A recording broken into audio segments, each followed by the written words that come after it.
Hello guys, welcome to our channel. आज हम लोग देखेंगे सिंथेसिस ऑफ टोलाजोलिन। ठीक है, बहुत ही इजी ट्रिक में। तो बस तुम स्ट्रक्चर पता रखो, बाकी सिंथेसिस की जिम्मेदारी हमारी है। ठीक है, सिंथेसिस हम याद कराएंगे। ठीक, तो टोलाजोलिन का स्ट्रक्चर कैसा है? तो टोला में होता है टॉलिन। टोला मतलब समझ लो टॉलिन होता है। ठीक, तो टॉलिन का स्ट्रक्चर क्या होता है? बेंजीन पे एक मिथाइल ग्रुप लगा दो, वो हो जाता है टॉलिन।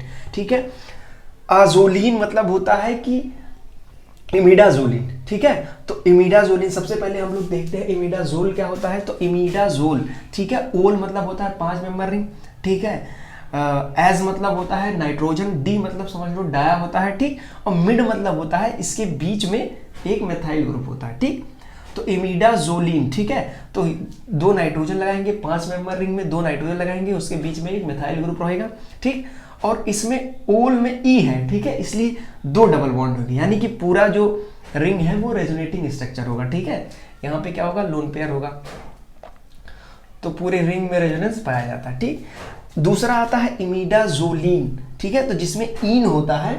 ठीक, उसमें समझ लो उसमें 2 डबल बॉन्ड था जोल में, और यहाँ पे 1 डबल बॉन्ड है। ठीक, और इमिडाजोलिडीन जिसमें इडीन होता है, सब पूरा सेचुरेटेड होता है। ठीक, यानी कि उसमें कोई भी डबल बॉन्ड नहीं पाया जाता। ठीक, अब हम लोग देखते हैं, यानी कि इमिडाजोलिन का स्ट्रक्चर ये है, रिंग ये है और टॉलिन ये है। ठीक, अब दोनों को कंबाइन कर दो। अब देखो जो इमिडाजोलिन है, ये इसका जो सब्स्टिट्यूएंट होता है वो हमेशा मैक्सिमम सेकंड पोजीशन पे होता है। ठीक है, जो 2 नाइट्रोजन के बीच का जो कार्बन होता है उसी पे सब्स्टिट्यूशन होता है। ठीक है, अब हम लोग देखते हैं। अब देखो, यानी कि अब देखो इसमें तोड़फाड़ करेंगे, थोड़ा सा तोड़फाड़। देखो सबसे पहले अगर हम देखें तो ये है हमारा, ठीक, एक बेंजीन रिंग हो गया, एक मिथाइल हो गया, टॉलिन हो गया। ठीक, एक कार्बन ये है और एक नाइट्रोजन ये है। एक बार इसको ले लेंगे। ठीक, उसके बाद जब इसको लेंगे, यानी कि यहां से किसी को जुड़ना है और वो चीज निकल जाएगा। तो देखो रूल में देखो, जहां भी ब्रेकेज होगा या फिर जहां पे कनेक्शन होगा, वहां पे देखो हमेशा याद कर लेना, या तो हैलोजन से कनेक्शन करवाते हैं, ठीक, या तो एस्टर बना के कनेक्शन करवाते हैं। ठीक है, हैलोजन, एस्टर या फिर एमाइन बना के। ठीक, तो सहूलियत के हिसाब से जो जैसा कंपाउंड है, जैसा नेसेसिटीज है, उसी के हिसाब से हम लोग कनेक्शन करवाते हैं। ठीक, तो एक स्टार्टिंग मटेरियल हम लोग इसका हो गया। उसके बाद देखो बाकी बचा क्या है, ये है। ठीक, तो स्टार्टिंग मटेरियल हमारा हो जाएगा, देखो बेंजीन मिथाइल ग्रुप, बेंजीन से मिथाइल ग्रुप जुड़ा है और ये कार्बन है और यहाँ से नाइट्रोजन। तो देखो यहाँ से बॉन्ड टूटेगा। ठीक, तो यहाँ से बॉन्ड टूटेगा तो ये कार्बन कितने बॉन्ड बनाता है? 4, और नाइट्रोजन 3 बॉन्ड बनाता है।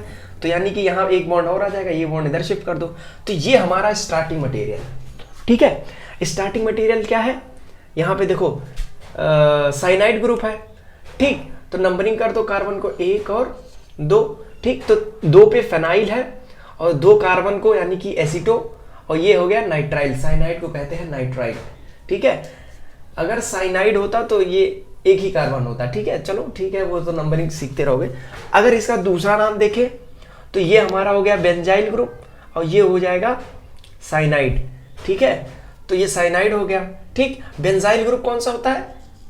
फेनाइल के साथ एक मिथाइल ग्रुप होता है, उसको बेंजाइल। ठीक है, तो टॉलिन जो अगर सब्स्टिट्यूएंट में यूज होता है तो एक हाइड्रोजन हटा के तो वो हो जाता है हमारा बेंजाइल ग्रुप। ठीक है, चलो तो यहां से देखो सबसे पहले हम लोग कराएंगे अल्कोहल का। ठीक, अल्कोहल का एडिशन देखो, ये जो साइनाइड होता है इसमें कई सारे कितने पाई बॉन्ड पाए जाते हैं? 2 पाई बॉन्ड और एक सिग्मा बॉन्ड। ठीक है, तो इसमें सबसे ज्यादा इलेक्ट्रोनेगेटिविटी कौन सा है? नाइट्रोजन, इसलिए इस पे क्या आ जाएगा? -4। और कार्बन इससे कम इलेक्ट्रोनेगेटिव है, यानी कि इलेक्ट्रोपॉजिटिव समझ लो, तो इस पे क्या आ जाएगा? Partial positive charge. अब यहाँ पे क्या करेगा? साइनाइड है। ठीक, अब यहाँ पे कार्बन के ऊपर प्लस चार्ज आ गया। ठीक, तो ये हमारा हो गया प्लस और ये हो गया माइनस, क्योंकि ऑक्सीजन क्या है? हाईली इलेक्ट्रोनेगेटिव एटम, और हाइड्रोजन क्या है? Electropositive atom. ठीक, और यही हमारा पोलर बॉन्ड भी है। ठीक, अब यहाँ से क्या होगा? ये हो गया हमारा माइनस चार्ज, इसको कहते हैं न्यूक्लियोफाइल। ठीक, तो साइनाइड पे न्यूक्लियोफिलिक अटैक होगा किस पे?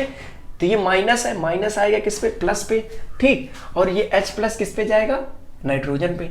तो इस नाइट्रोजन पे H जोड़ दो सबसे पहले तो हम न्यूक्लियोफाइल जोड़ते हैं, ठीक है, क्योंकि न्यूक्लियोफिलिक एडिशन रिएक्शन होता है, साइनाइड गिब्स, ठीक, वो तो डीपली है, उसको कोई मतलब है नहीं। तो ये है तुम्हारा ये न्यूक्लियोफाइल C2H5O-, ठीक, इसको यहाँ पे जोड़ोगे तो ये हो जाएगा OC2H5। उसके बाद ये एक बॉन्ड तोड़ा था, तो एक बॉन्ड तोड़ के यहाँ पे हाइड्रोजन जोड़ेंगे, H+ यहाँ आ जाएगा, तो ये हमारा बन गया, ठीक।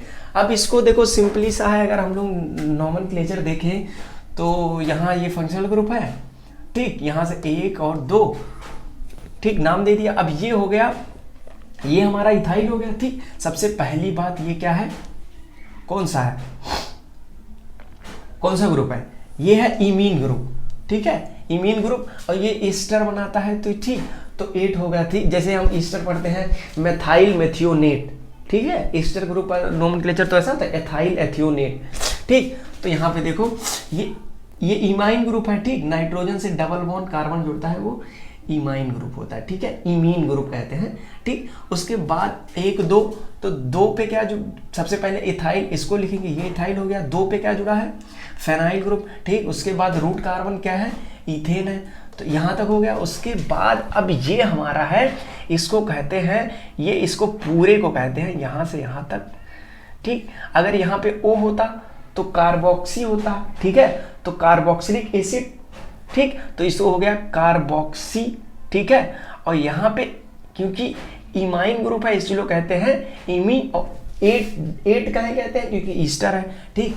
अरे ईस्टर क्या होता है, यहाँ पे ये C होता, यहाँ पे O होता, और यहाँ पे O होता और C2H5 होता, ठीक, तो ये ईस्टर हो जाता, ठीक। लेकिन देखो यहाँ पे ये सेम है, लेकिन यहाँ पे नाइट्रोजन आया है, ठीक है, तो यहाँ पे इमी आ गया, ठीक है। तो हमारा पूरा नाम क्या हो गया, इसको ऐसे भी लिख सकते हो कि ये हमारा होता है एथाइल एस्टर होता है, ठीक है, किसका, इथेन का, ठीक है। और ये हो गया हमारा इमाइनो, ये कौन सा ग्रुप है, इमाइनो ग्रुप, ठीक। तो अब देखो, अब दूसरा क्या था हमारा, ये 2 कार्बन है, एक कार्बन ये हो गया, एक कार्बन ये हो गया, एक कार्बन ये। अब ये किससे जुड़ा है, नाइट्रोजन से। यहाँ भी कनेक्शन हो रहा है, यानी कि यहाँ भी कुछ ना कुछ जुड़ा होगा, ठीक। तो यहाँ पे देखो नाइट्रोजन के पास हाइड्रोजन है, तो इसको हटाना है और किसी को जोड़ना है, तो हमने क्या किया, ये इतना तो पता था कि इतना होगा, अब हमने क्या किया, यहाँ भी एक नाइट्रोजन जोड़ दिया, ठीक। तो ये क्या हो गया, इथेन डाई एमाइन, ठीक है, इथेन डाई एमाइन हो गया, ठीक। अब इसको क्या करेगा, यहाँ से एक हाइड्रोजन लेगा, ये जो हमारा NH2 ग्रुप है, यहाँ से एक हाइड्रोजन लेगा, क्या बना देगा, अमोनिया बना देगा, ठीक। अब ये डायरेक्ट जाके यहाँ पे जुड़ जाएगा, ठीक।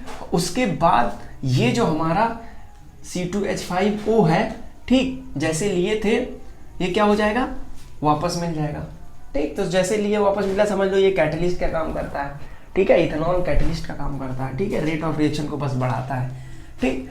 अब ये कैसे मिलेगा, यहाँ से OC2H5 है, क्या कर लेंगे, यहाँ से एक H इसको दे देंगे, ठीक, यहाँ से एक H इसको दे देंगे, ठीक है, तो ये OC2H5। अब देखो बचा क्या, अब बचा क्या, नाइट्रोजन था यहाँ पे, नाइट्रोजन से क्या है, ये कार्बन है और एक कार्बन ये है, तो एक कार्बन ये जोड़ा और एक कार्बन ये जोड़ा, ठीक। अब बचा तुम्हारा NH, क्योंकि H तो उसने उसको दे दिया था, अब NH हमारा ये जुड़ गया, ठीक है। तो इससे क्या हो जाता है, जुड़ जाता है और साइक्लाइजेशन हो जाता है, ठीक।